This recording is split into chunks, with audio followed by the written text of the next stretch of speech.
আসসালামু আলাইকুম। আজকে আমি শেয়ার করব আপনাদের সাথে একটি রান্নার ভিডিও। তো যারা যারা আমার চ্যানেলে নতুন তারা সবাই অবশ্যই আমার চ্যানেলটি সাবস্ক্রাইব করে দিবেন।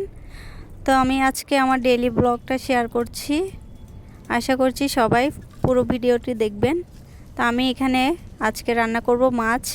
তো আমি এখানে সব ধরনের মাছ একসাথে নিয়ে নিয়েছি। এখানে লইট্টা মাছের সাথে যে মাছগুলো থাকে ছোট ছোট সবগুলো একসাথে করে নিয়ে নিয়েছি। তো এখানে আমি প্রথমে মাছগুলো ভালোভাবে ধুয়ে নিয়েছি। ধুয়ে নেওয়ার পরে এখন চলে যাচ্ছি রান্নার পর্যায়ে। তো আমি এখানে প্রথমে দিয়ে দিয়েছি 1 চামচের মতো হলুদের গুঁড়া, তারপর দিয়ে নিয়েছি মরিচের গুঁড়া। তো দেখেন আমার রান্নাটা কেমন হয়। যদি আপনাদের ভালো লাগে তাহলে অবশ্যই আমার পরবর্তী ভিডিওগুলো দেখবেন। তো এখানে আমি এখন জিরা বাটা দিয়ে দিয়েছি। জিরা আসলে আমি গুঁড়াটা ব্যবহার না করে এখানে বাটা জিরাটাই ব্যবহার করেছি। তো এরপর আমি এখানে দিয়ে নিচ্ছি পেঁয়াজ কুচি, তারপরে দিয়ে দিয়েছি রসুন কুচি, তারপরে দিয়ে দিয়েছি 2টো মরিচ, কাঁচা মরিচ।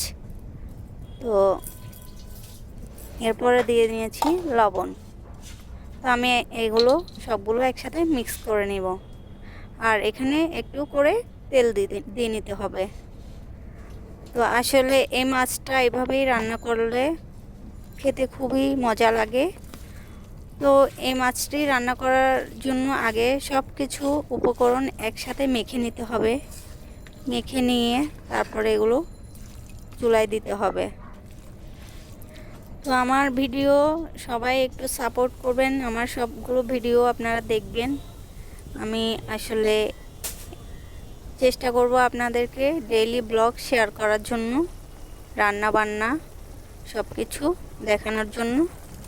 তো আমি এখন দেখেন আমি রান্নার কাজটা শুরু করে দিয়েছি। এখানে মাছগুলো চুলায় দিয়ে দিয়েছি। আমি আজকে লাকড়ির চুলায় রান্না করব। তো দেখেন আমার মাছটা আমি চুলায় দিয়ে নিয়েছি। এরপরে আমি উপর দিয়ে ধনেপাতা দিয়ে দিচ্ছি। এই মাছগুলো হতে আসলে বেশিক্ষণ লাগবে না। তো আজকে আমার এই তরকারিটা দিয়েই খাওয়া হবে দুপুরে। তো ঢাকনা দিয়ে ঢেকে দিলাম, হালকা করে পানি দিয়েছিলাম। তো সেটা শুকিয়ে গেলে আমি আমার রান্নাটা নামিয়ে ফেলবো চুলা থেকে।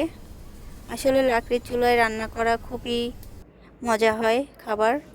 তো দেখেন আমি ভাতের সাথে নিয়ে নিয়েছি। ধন্যবাদ সবাই।